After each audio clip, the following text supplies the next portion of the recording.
Okay, this video is about a mini perm. Okay, and excuse me, what do I have here? In this video, we're going to include a mini perm, in the case that I've already done. Now, since there are a couple of things I'm going to change, let's just review the stuff to change. First of all, I think we'll put a terminal cash flow here.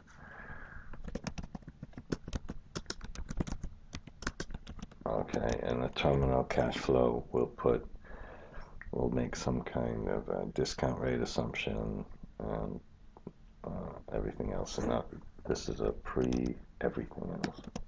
Terminal, we'll make a discount rate assumption and assume that cash flows in the last year continue for a certain given period of time. Simple kind of assumption. Okay. Then we'll put the pre-tax. We'll call this pre-tax IRR. Okay. I think what we should do somewhere up here as well, after we compute the taxes. How about here? We've got the depreciation and the tax rate. Let's compute the EBIT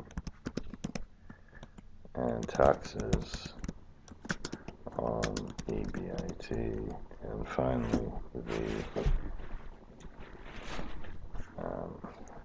after-tax free cash flow.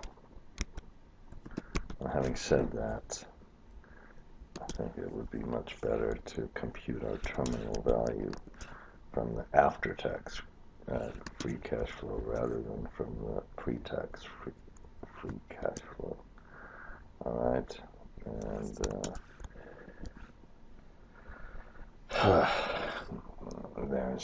there's that. Now, after we put the terminal cash flow in, that's going to allow us to evaluate the bullet, and we can also put a discount rate. Let's put how about we'll put a debt discount rate, and then we'll put a project value at debt discount rate, and we can kind of compute the inverse of a project life coverage ratio, which is our loan to value. Okay, so we can get up here. Once we have the project value, we can let's put an input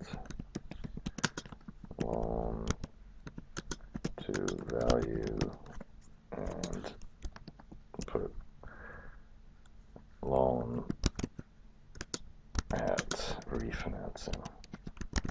So that's one way we can compute the potential loan we might get at refinancing.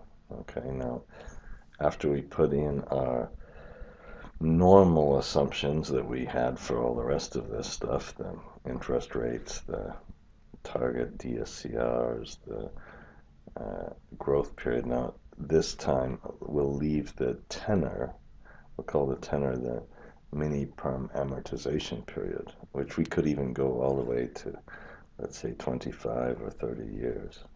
Okay, but then the tenor of the debt, that's going to be when we refinance. So we'll have a refinancing risk, and that's going to be the only interesting really thing in this whole thing, is how do we in fact refinance this? Because if we just refinance the same tenor, if we just refinance the same amount, we should get exactly the same result as if we just had a longer term loan. Okay, that's the whole mini perm business. Okay, and now once we have this, let's put a couple of refinancing assumptions in here. Okay, let's start with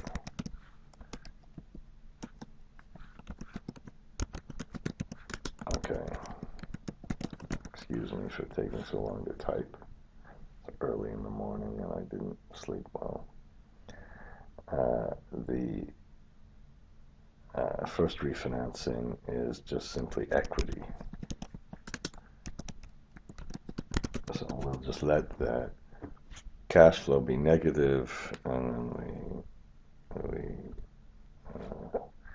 so, and for the all of the refinancing, let's put debt amount. Okay, and I think that's, and then for the second refinancing, let's put a cash flow sweep.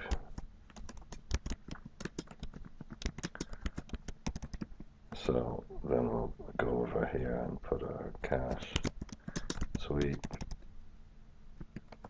Okay, and let's just make that true. So that's a second kind of refinancing. The third financing will refinance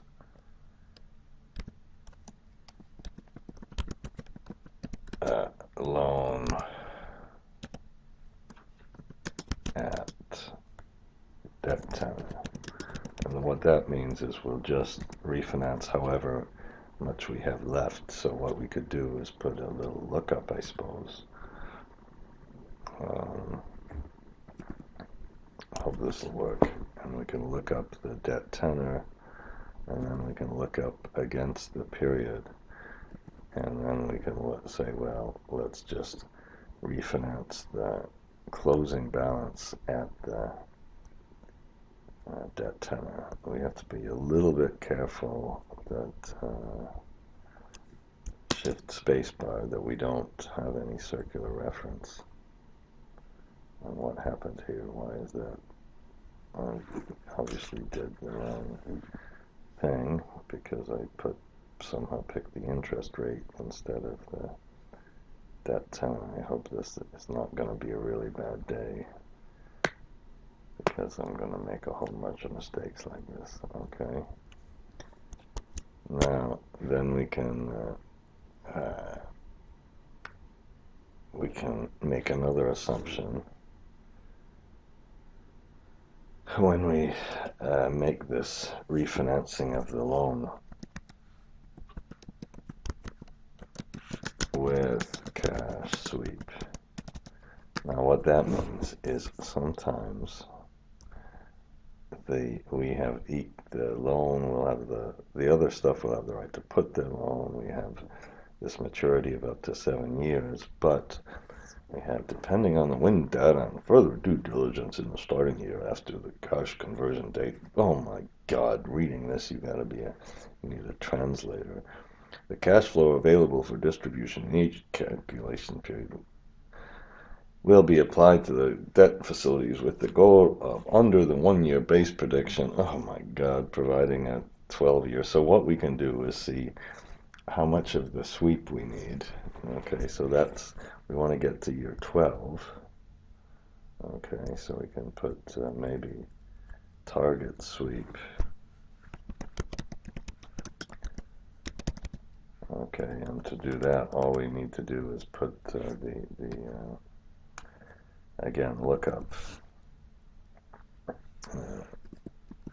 Okay, and lookup this time. We'll put okay, target sweep here. Okay, we can up here just put that in there as our 12. Target sweep amount.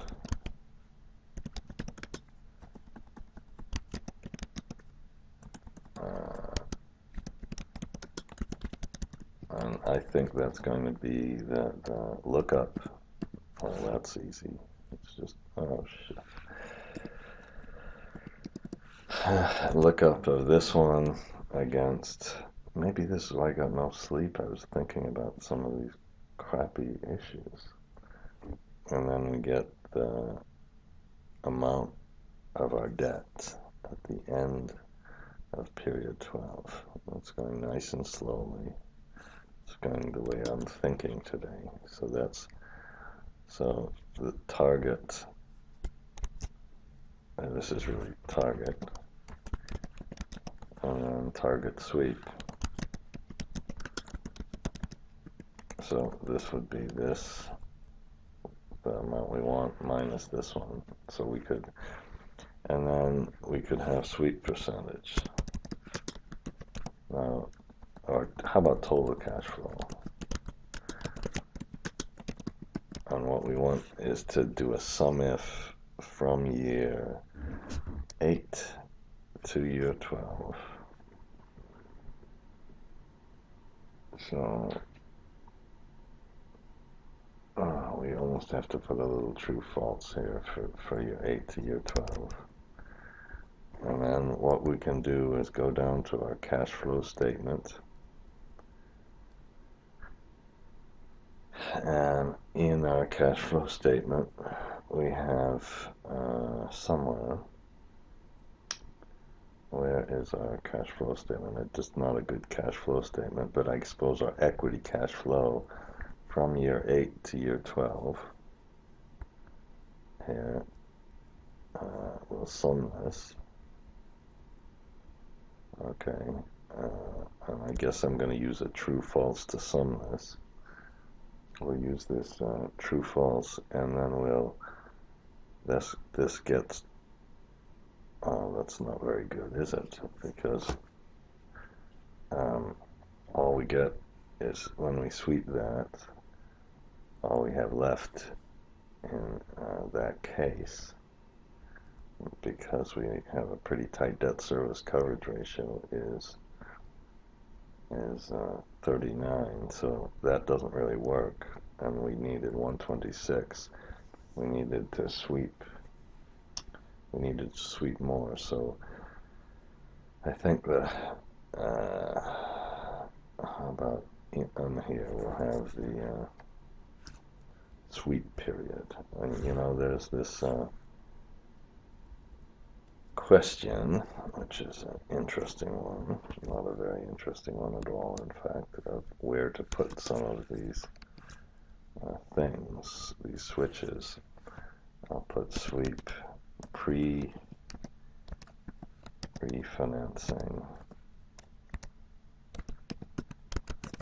sweep. Okay, and that will just be, we'll just go from period 8 to period 12, and of course, and always take the first year.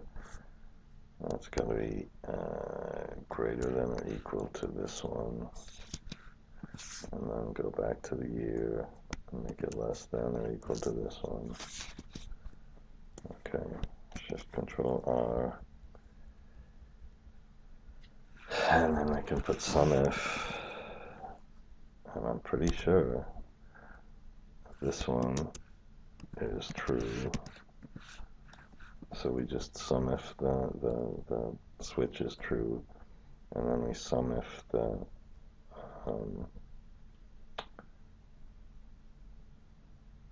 cash flow. Now, I should really tell you that this cash flow will leave all of this cash flow, okay? And the sweep percentage is going to be this divided by this. It's going to be more than 100%. So we better put this as 6. Okay, no, excuse me. Yeah, we're gonna, it says go 3 years earlier, so I was wrong. So this ends at 7. And we better start at period 2 or something. If we even start at period 1, we don't get enough cash flow to meet the difference between these two. You know, if we had a, let's go down here and change something. So if we had a DSCR of 1.3, 1.4. Let's even put it up to 1.4. Let's make it kind of like a wind base case scenario.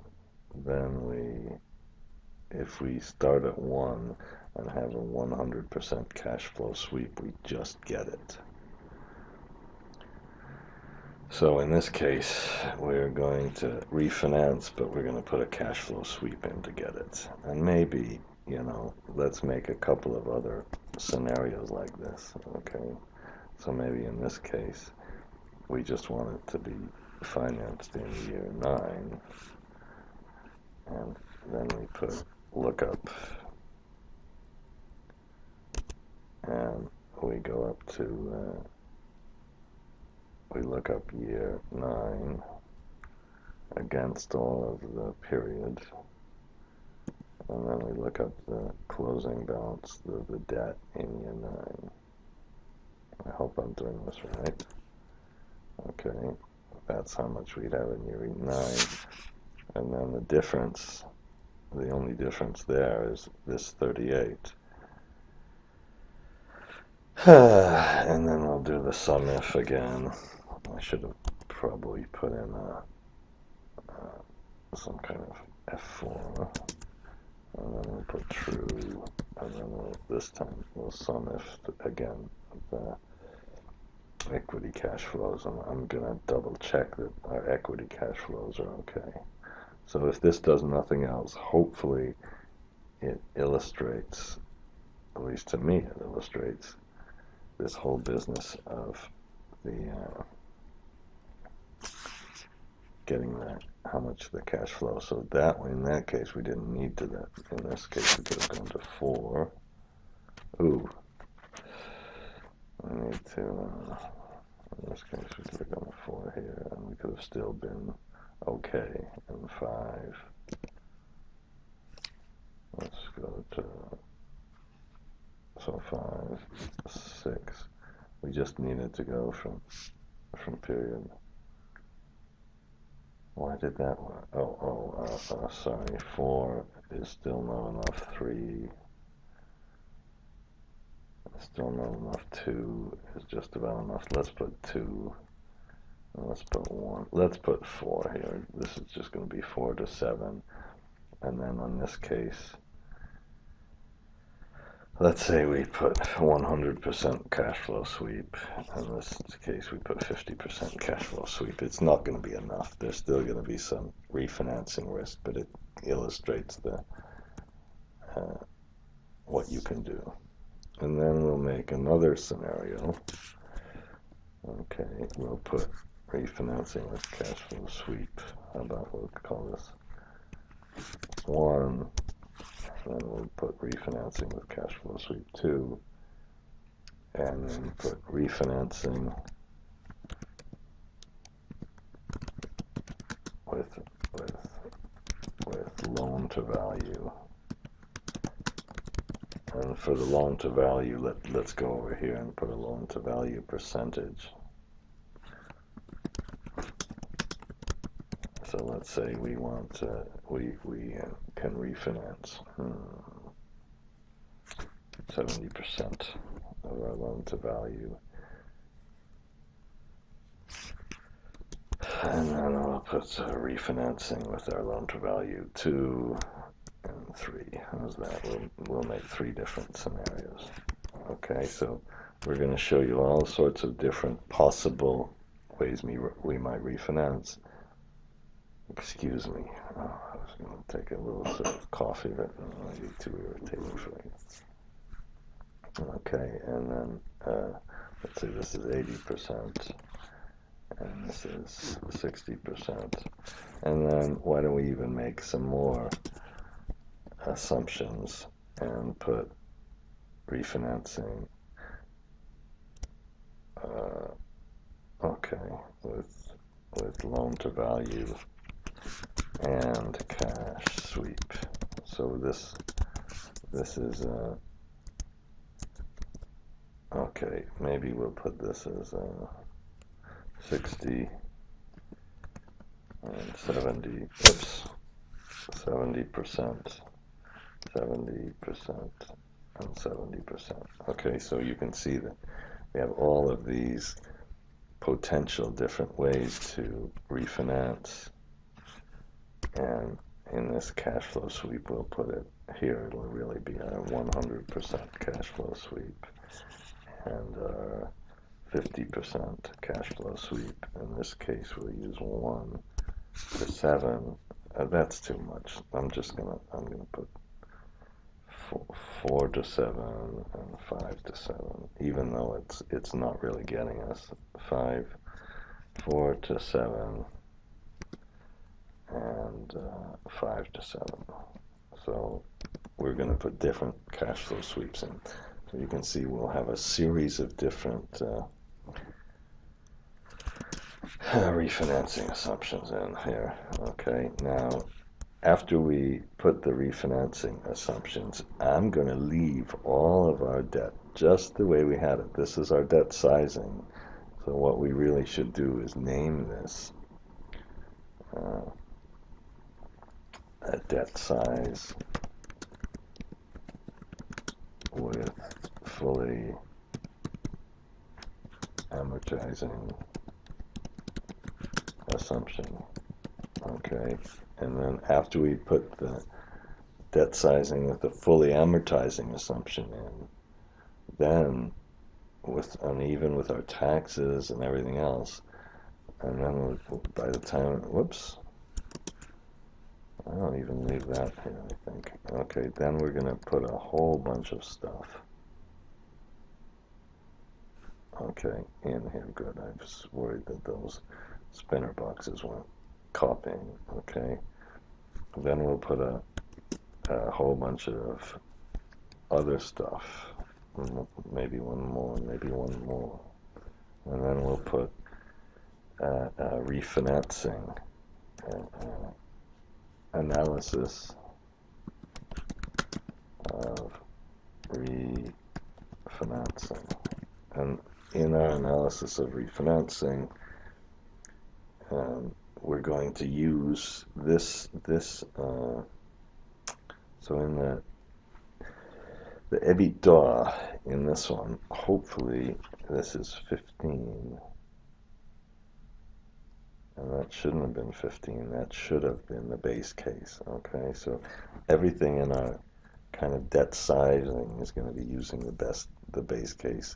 Perhaps we should have put a cap on the taxes too here, but and done an NOL. But you can see there are other places where we'll do the NOL. Okay, so I'm going to leave that NOL out, and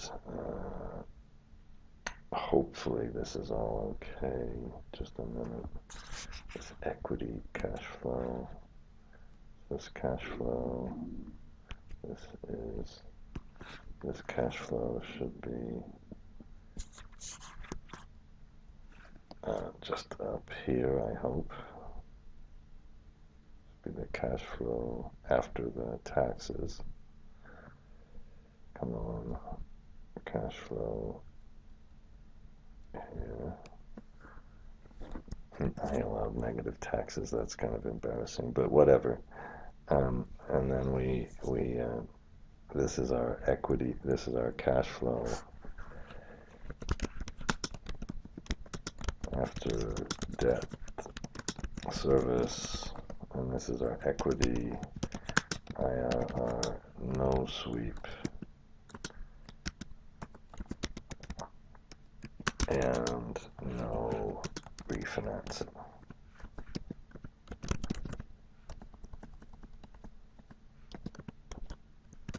Okay, now we put analysis of refinancing and sweep. Okay, so I think the best thing to do is to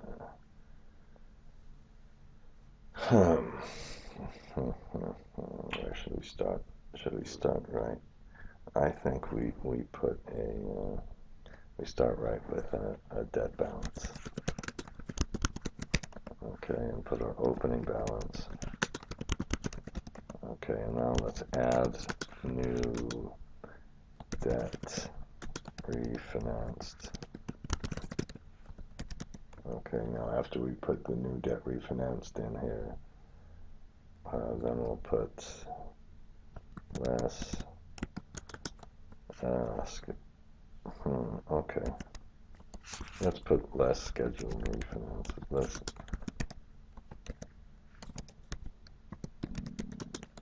scheduled repayments before,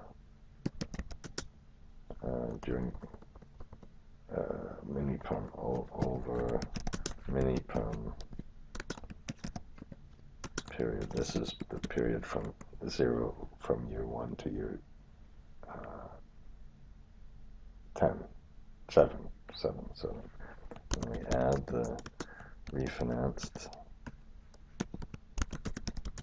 debt and put less repayments on refinanced debt, which could be just a simple cash flow sweep, could be nothing if we pay it off all beforehand, or it could be just our normal cash flow sweep percentage. Okay, and then let's put less cash sweep during over mini perm period.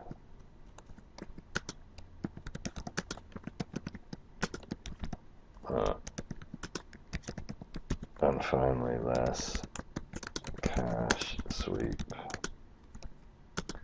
over the post mini perm period. Okay, so we have a whole lot of things here, and then closing balance. Now this is key, is that we if we do this, our closing balance for the beginning is just the same as the opening balance, the closing balance was for our regular debt, so everything's okay so far. And the refinancing over the mini perm period, I think I'm going to put a switch here. Okay, so we put mini perm period. Okay, and then we can just put our how about our 7 years here? Go up to our mini perm period. Okay, and this one is less than or equal to this. Okay, so it's going to start being nice and complicated, I think.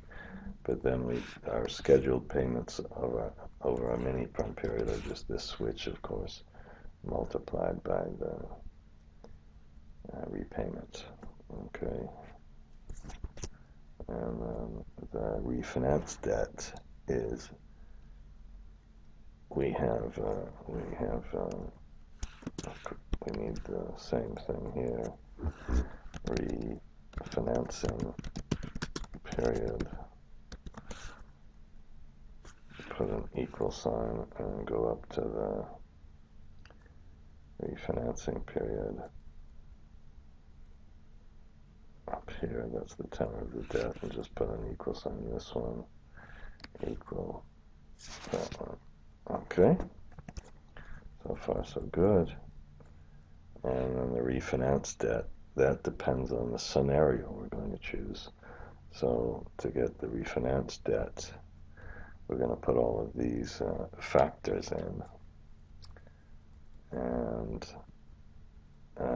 we need to put in a loan to value. Now, to put in a loan to value, first, would you mind if I just fix this? So we go to our conditional formatting, manage rules, and this is A4 equals true. Why do we have two of these damn things? Stupid things. On this one, I think, can we just redo this?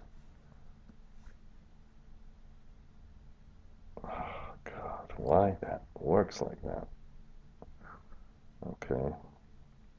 Somebody at Microsoft must have been really smart thinking they're helping you with that and just making a mess of things. Okay, so this is we have our net cash flow and our pre-tax IRR. I don't care about that. And then our EBIT is the EBITDA we finally select minus the depreciation. That's okay. And then we have our taxes on that EBITDA, which we'll put our tax rate here to be kind of nice.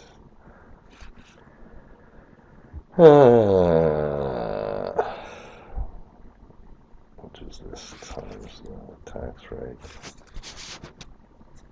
Okay, and then we have after-tax cash flow, which is our pre-tax cash flow minus the taxes, and we can put our same capital expenditures in here. Okay, why don't we get, fuck, I'm going to get a problem. Oh no, I don't get one. Okay, so let's put our after-tax IRR. Okay, lazy. And, well, I don't want to do that yet. Let's put in our terminal cash flow, and for that, let's put periods.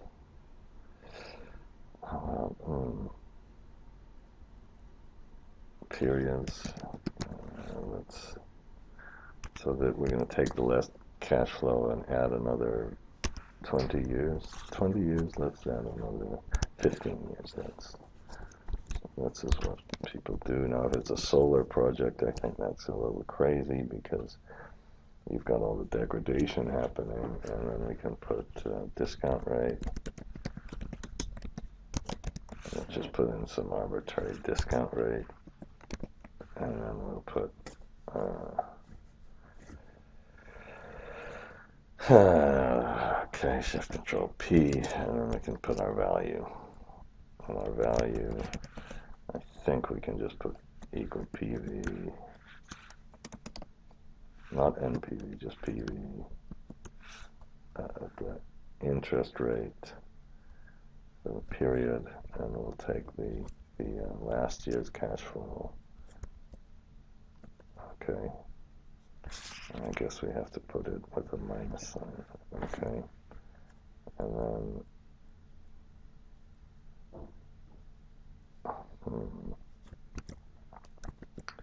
okay, so let's make that one. And then free cash flow. I think it's going to be good. I would like to leave this IRR here because I would like to show, maybe in this case the IRR is so low that the terminal value isn't going to make much difference. Tax free cash flow with terminal value. And I think what we should have done first is made this, put a 1 minus the tax rate in this one too. So we get some sort of terminal value. So all we'll do is take this one, and without anything fancy, we press shift control R, we get to our last period, and we add in the terminal value. And then we put a after-tax IR with terminal value. Okay, and we get IR. Okay, and it doesn't change much, and that's with a low discount rate. Now, if we had a low IRR, if our IRR is much higher, oh shit, why doesn't that? this should have been pointing to, oh God, I hope this isn't wrong for all of them. Why is that? Okay. This is gonna be called a mini perm. Oh God. Yeah, so if our IR is something like 12%, this, this terminal value makes very, very little difference whenever we compute the IRR. The interesting thing is it's going to make much more of a difference in terms of giving credit to our mini perm and refinancing. That's where it'll be much more important. So now we can put, let's put the debt cost, debt interest rate, and I'm gonna have to take a break here, and I'm gonna go and finish this a little bit later, but I'm really happy we made a good start on this. Shift Control P, Shift Control R, and then we can put value of project at debt discount rate. Now once we have the value of the project, then we can, and this is just, let's just put NPV of this one.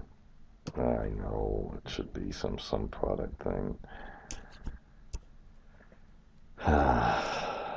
Shift Control R. Okay, so the value of the project's coming down. Doesn't go all the way to 0 because we excuse me, we have the terminal value. Okay, and if I suppose we should even really do it, push this out one. So this is value of the project, and if you're selling it right at the end of the period,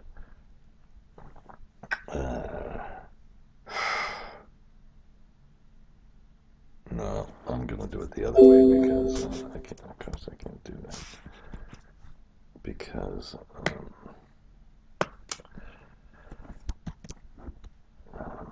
we need the value of the terminal value in there. Okay, so, and then I don't need any of these things that I started to add. Okay, and then we can get, now we can get the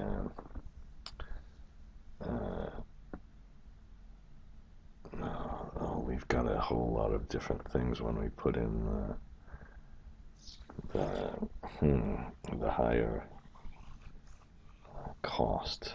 You know, we didn't need nearly as a high cash flow sweep, but at any rate, so this is our loan to value. So we put the value of the project, which is our lookup, and this time we'll look up at the refinancing period, and let's put a F4 on this, and then we'll go up to our loan value, or total project value. Okay, and press F4 and multiply this whole thing by oops, I missed it, by this one. Okay, so this is our different values. Oops, why? This one had to be F4 too. Okay, and then we can do the same thing for these ones.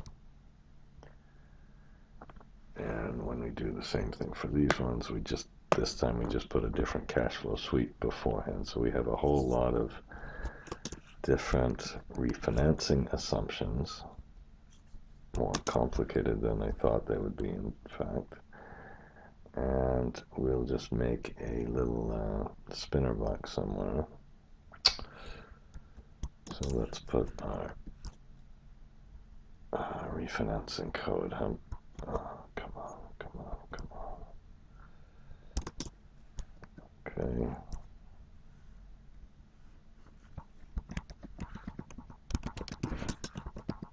And you should, I hope one day that, that using the index function becomes almost like using an add and subtract function. I guess it's not really that for me quite yet. I'm pretty bad, but you're much better than me. So we can get all of these done, and then, once we have these,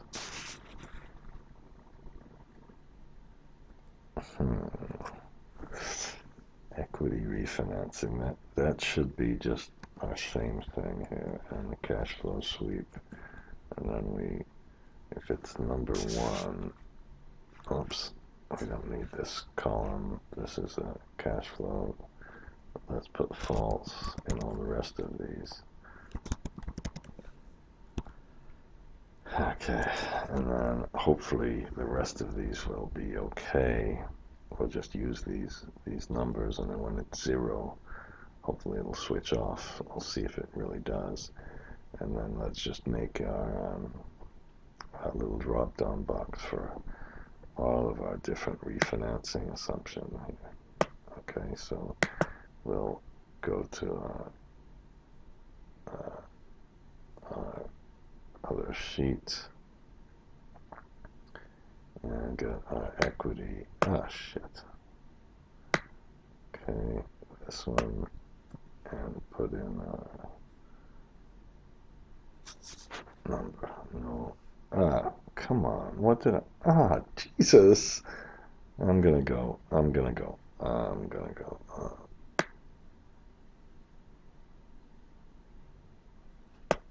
Okay. I am really slow today. I'm worried I have to go and teach a class, and I am really worried. Probably gonna really screw up today badly. Okay, so we have all of these different refinancing assumptions, and we can now see what happens to our equity IRR, and we can kind of compute our equity IRR here with no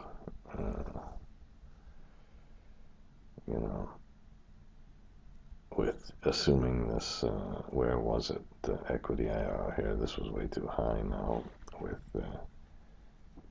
just regular old, no mini perm, kind of just assuming it's a regular loan, and then we can put in our refinance debt, which will just be our refinancing period multiplied by our debt amount. So that's why these other ones where I looked at refinancing are, I think, an important kind of preview to this one. Maybe we'll even put this refinancing amount here. Okay, this was our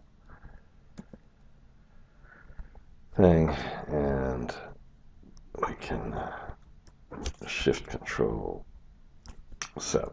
Okay, and shift control P. Okay, and then we can go down and get this, and I'm going to take a break right now because we've done enough of this. It's 43 minutes already. Oh my gosh, 43 minutes, and then we'll finish this later.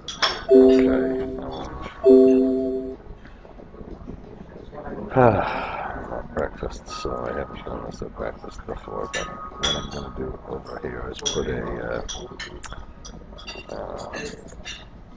tail. Let's assume we use a tail for only 2 years. And that means our tenor, refinancing tenor,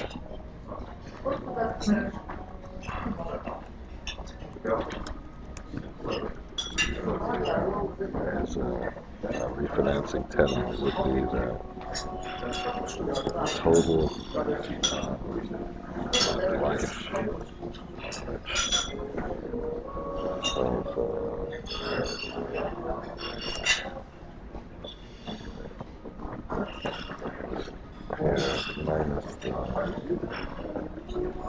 tail.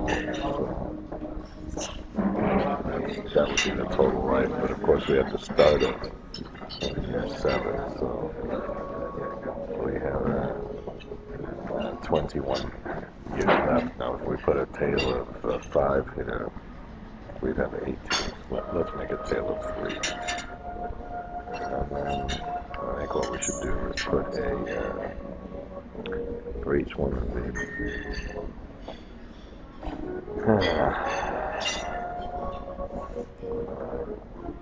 LTV, how about we call that LTV? We'll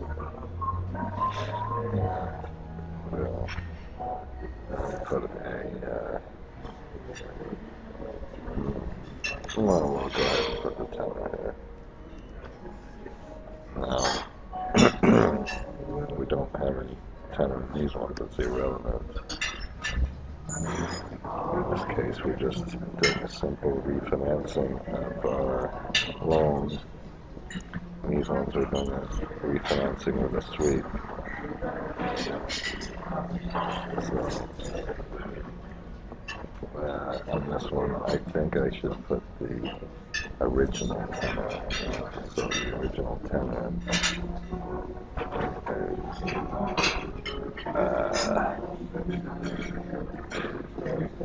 It's 25 years, whatever we assume, minus 7 years. I hope I don't have to subtract 1 or something.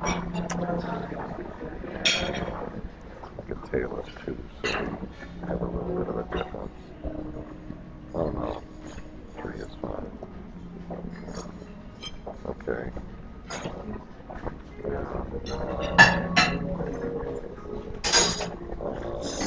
This just shows the effect of the sweep. And then on these ones, let's use a longer tenor. Okay, and then we need to, unfortunately, put our repayment method. Now, we can compute our payment, our total payment.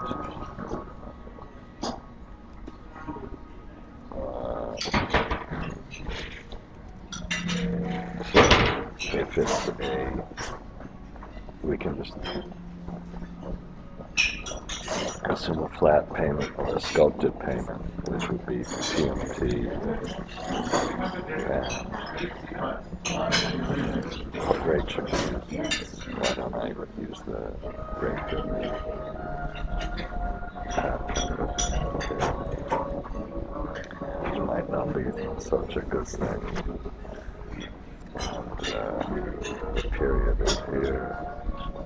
What happened to this? Oh, here's the period. Present value.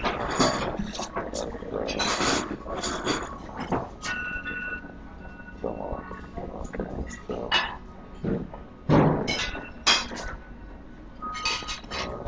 We can put this in. Get more different. Okay. And a higher long payment. Shift control R, not shift control R, shift control 1 on this one. Okay. So, let's go over here to our debt, and it's taking a long time to get there, and repayments on the refinanced debt we can get from our schedule here.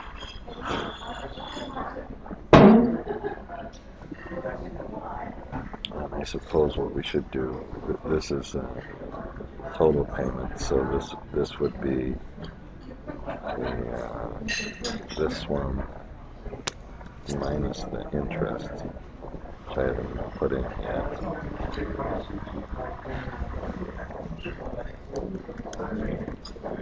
I just made an error by putting the interest rate first.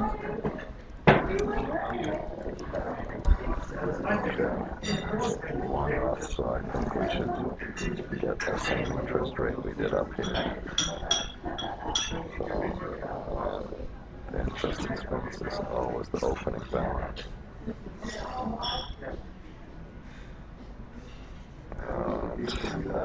Whoops, what did I do there? Oh no. Okay, shift control 1.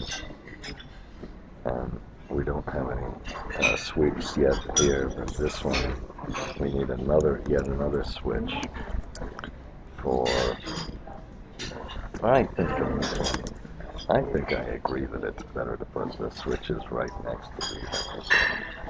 And this way we have post refinancing.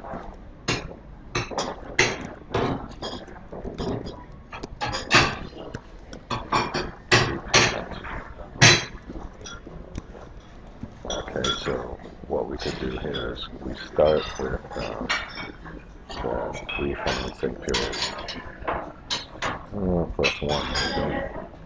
and then we can go all the way up to our refinancing period. Is this the tenor plus this one? So we put an M payment, and this one greater than or equal to this, and this one less than or equal to this one.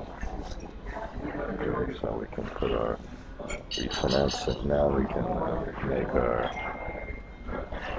payments as this amount. Oops. This amount multiplied by the post refinancing switch. So it's getting complicated, good, I suppose, because this is what these mini perm people would love, is to have it be complicated. Now the cash flow sweep over the mini perm period and the post mini perm period will be from the analysis below, so we don't have those yet. And what we can do is get a closing balance, which is the opening balance plus minus the scheduled repayments plus the refinance debt minus the sweep over the whatever period minus this. Now I have one more thing I haven't put in, of course. After the refinance debt, whoops, let's put less the debt repaid at mini perm debt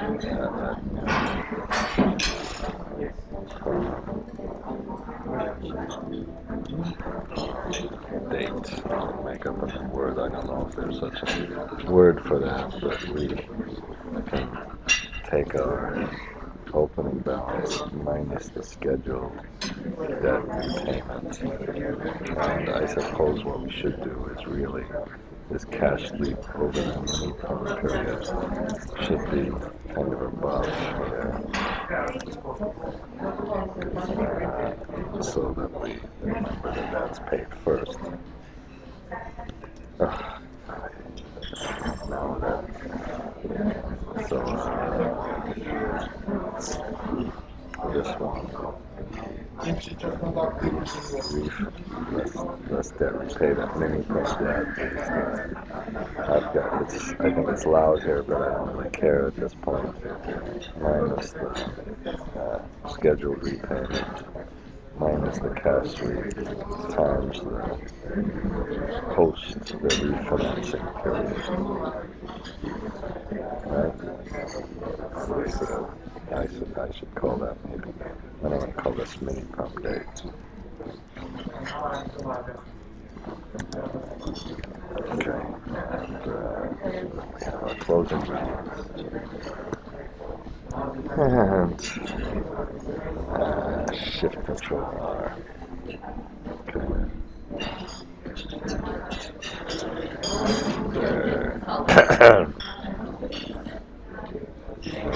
We have this now. I think we can go and start to fill things in. Here's the amount we have to repay of our loan. We've started to repay it. We still have this much left of the loan.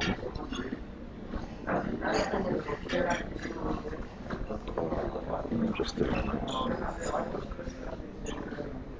We've got to, yes, we've got to repay the whole opening balance. And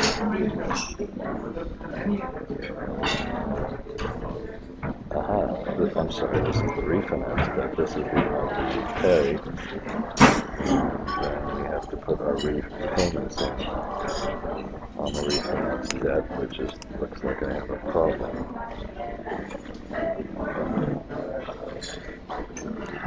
Because I have the problem with the switch.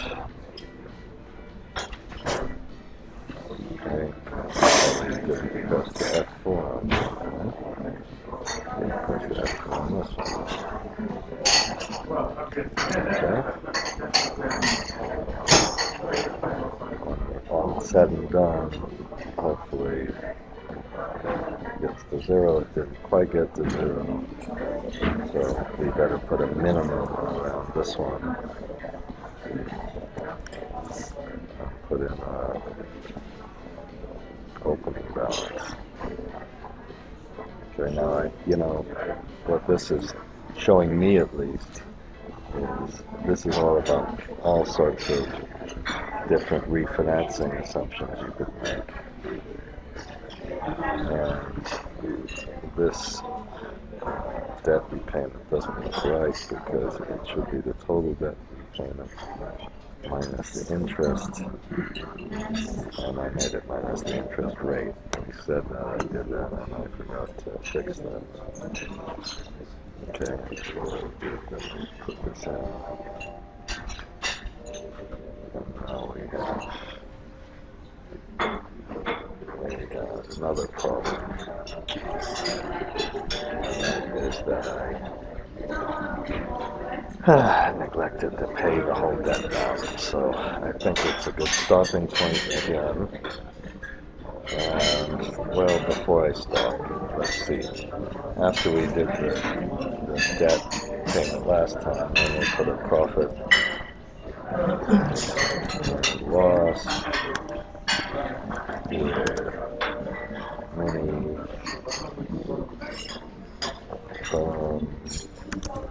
refinancing.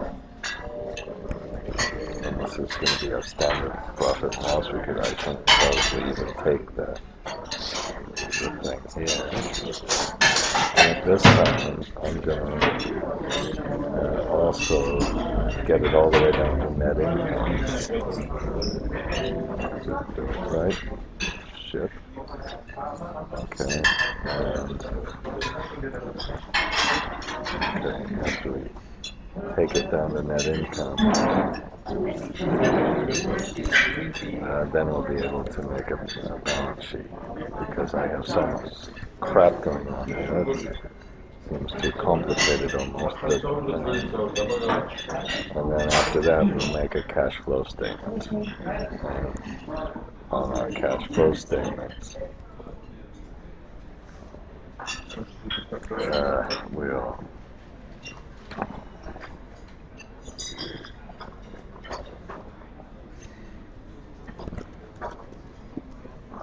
this time the EBITDA we're going to start with is not necessarily the EBITDA we used for sizing the debt, but less the taxes.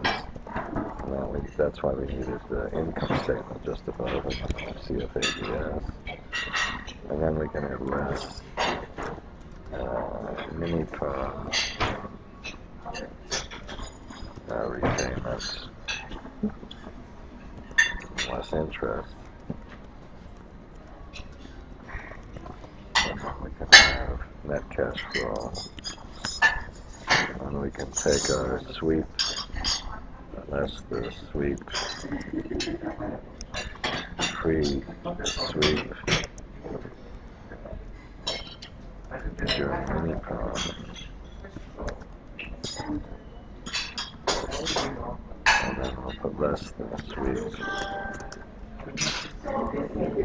post the mini perm, which might be 100% in that one case. And then finally, so that will give a net cash flow. Now we can put then cash flow at refinancing. In case in some of those scenarios we have more cash flow than refinanced, and then we have net equity cash flow. And finally, we can then get the equity IRR with the mini perm. So we'll compare this cash flow with the mini perm to this cash flow without the mini perm. Okay, I'm going to change all the assumptions around. And I think what I'll do is make a second video which does all the analysis of the mini perm after we've kind of done it first, because I'm already on an hour on this one. Yes. Okay, so let me see. Oh, I had a little mistake with the closing balance. So right now the closing balance of the debt goes to 0. If we do it like this, I guess we have the shaded area for the original mini perm term, so I think it's okay. Now let's put the actual EBITDA. Now the actual EBITDA we're going to make different than the EBITDA we used for debt sizing. The base case is used for debt sizing, and the actual one could be different.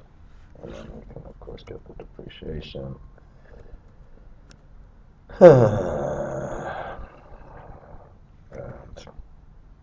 And get our EBIT. And now we can get our interest expense. And then we can get our EBT. It's going to have, we have negative taxes here. I think I'm going to leave that. Like I said before, we could easily add a net operating, not easily, but we could add a net operating loss into all of this, and then we would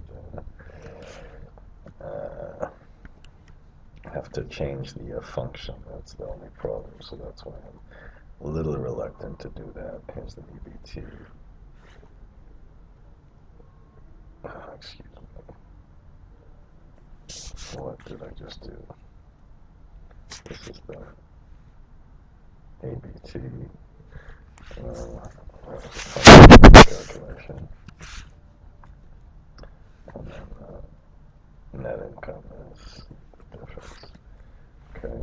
Who really cares about the net income, except if you have to do some little bit of debt structuring to get rid of the problem with retained earnings. Now we'll put the mini perm repayment. Now let's be a little bit careful here. So this is the scheduled repayment of the mini perm date. And then the interest we have here. And I should have also put before here less the post mini perm. Mini perm payment. And that's the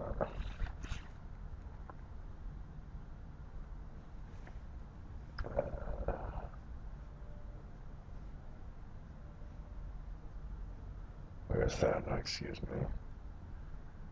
This repayment on refinance debt. That's this one. Okay, and then finally we get our net cash flow, which is our CFABS minus all of this stuff.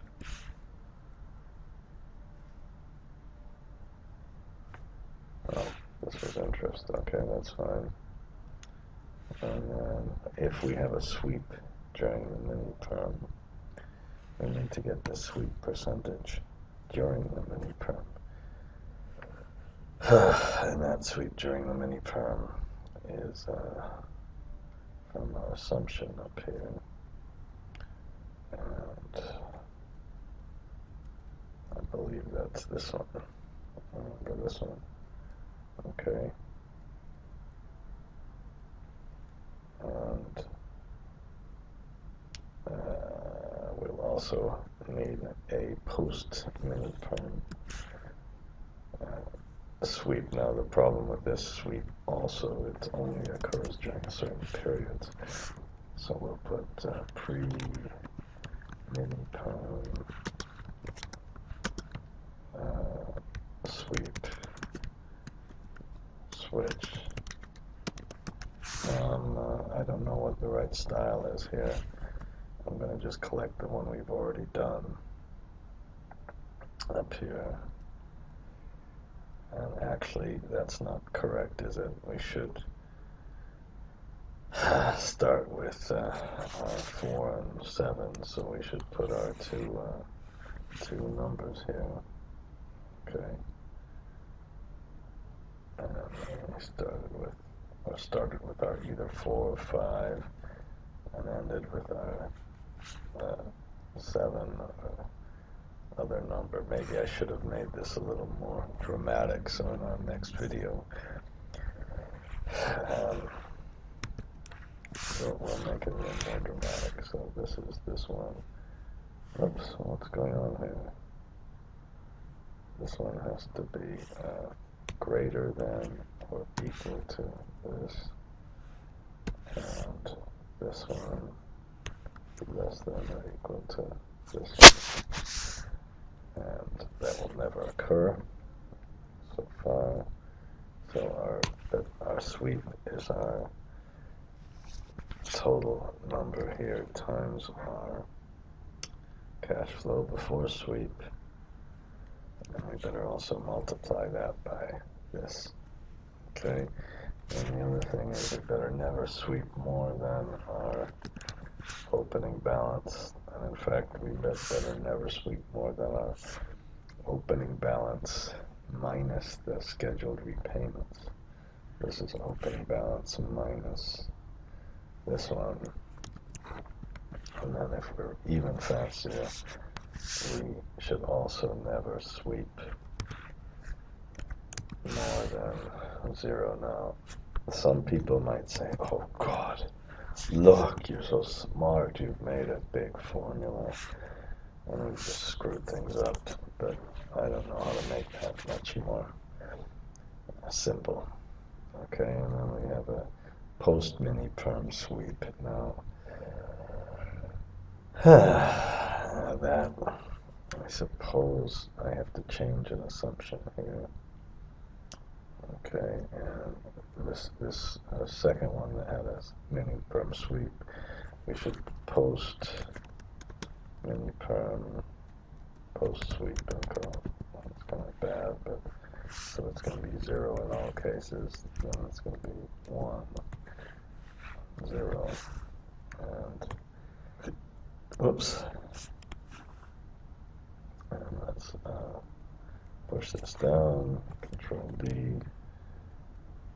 Shift Control P. Shift Control P. Okay. And that's our post mini perm switch, and that would only apply. So let's get our number for it first. And that would only apply when we have our refinancing. So we can take the cash flow and multiply. Whoops. Take this F4, multiply that by our cash flow, and multiply that also by, we only want to sweep it after in the post refinancing period, and as usual we don't want to sweep anything more than opening balance, so we put in our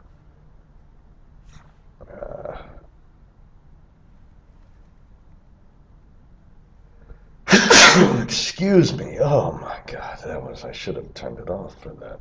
Minus the repayments on the refinance debt. That's this one. Okay. No, yes, this one. And as we did before, we can make the formula even longer and more cumbersome by putting a maximum of this one. And I'm terrified that this is going to lead to a mistake. So, of course, I just made a mistake. And then we can get another net cash flow as this minus this. And finally, we better add the cash flow refinancing. So what we do is get our new refinance debt here, which is here, and we subtract the payments we made at the mini firm. And we finally get our cash flow. So, and I just should have added that. Okay, which is another reason to kind of make the balance sheet. So let's put add here. Okay, and this wasn't quite as bad as I was expecting it to be. Shift Control R and Shift Control 7. Shift Control 7.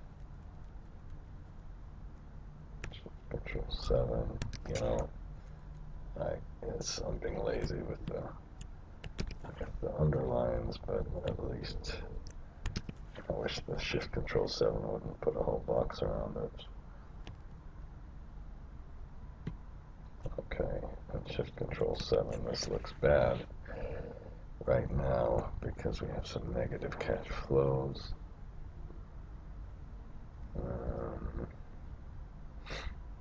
Maybe this is just a problem. We can't seem to afford the repayments here at the post-mini perm debt level, so that seems to be more of an assumption problem than anything else. This was too much debt. It didn't work, in fact. We have negative cash flow, but I'm gonna, again, as I said, work on that one later. And we'll put a minus. Let's see how much we're spending.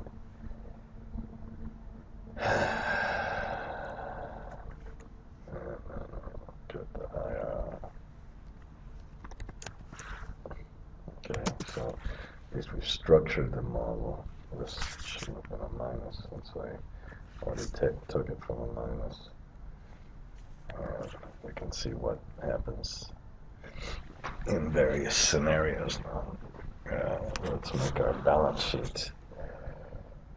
I guess I did compute the net income, so we can start with our equity balance as usual.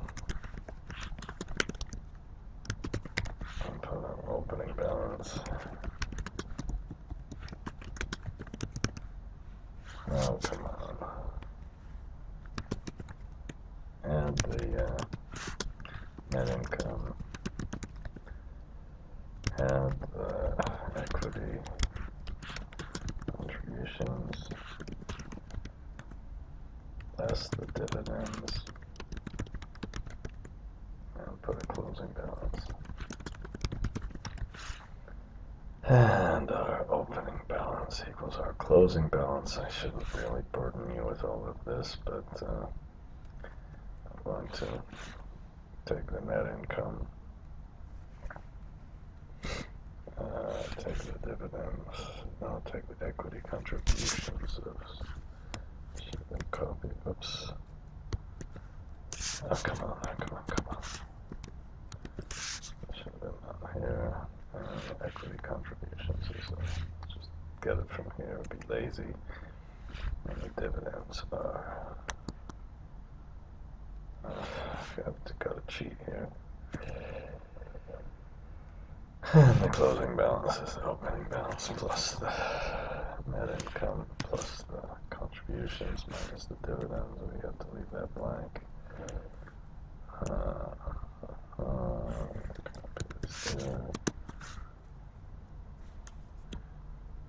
Shift Control 1, Shift Control R, and then let's set up our balance sheet. So on the asset side, it's very simple. We just have a net plant, and then on the liability side, we have debt, which is our big debt thing, which was all a complicated thing, and equity total.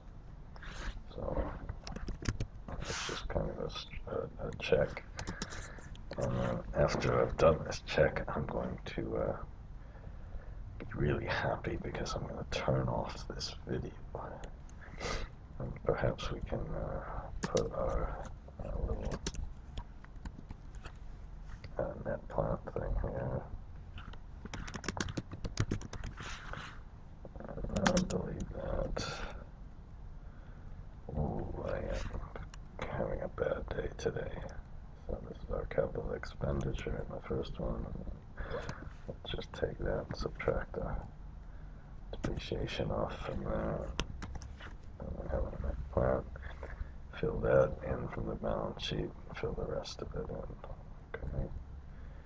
And when the balance sheet doesn't balance, as will very likely be the case, I'm going to switch the video off. So let's take our closing balance of our debt. And this was the key really to the whole thing, is to keep the debt, kind of do the debt twice, once with the alt equal. Oh, look, it balanced in the first period. Oh, how happy can you be for that? It balanced in the second period. It balanced in the third period. And it balanced in all the periods. So I don't know why we have this negative debt service coverage thing, but we do. So let's put the difference here, and okay. Then we'll put a test. Now, how about this? Here's the deal. I'm gonna make a separate video, and in this video, what we'll do is, it won't always be true. No, we have to. We can put a round in here.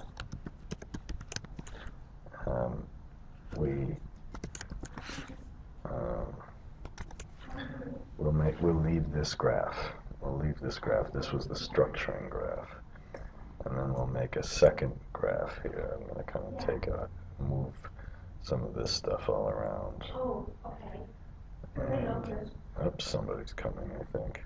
And then we'll just really try to investigate what's happening at the refinancing.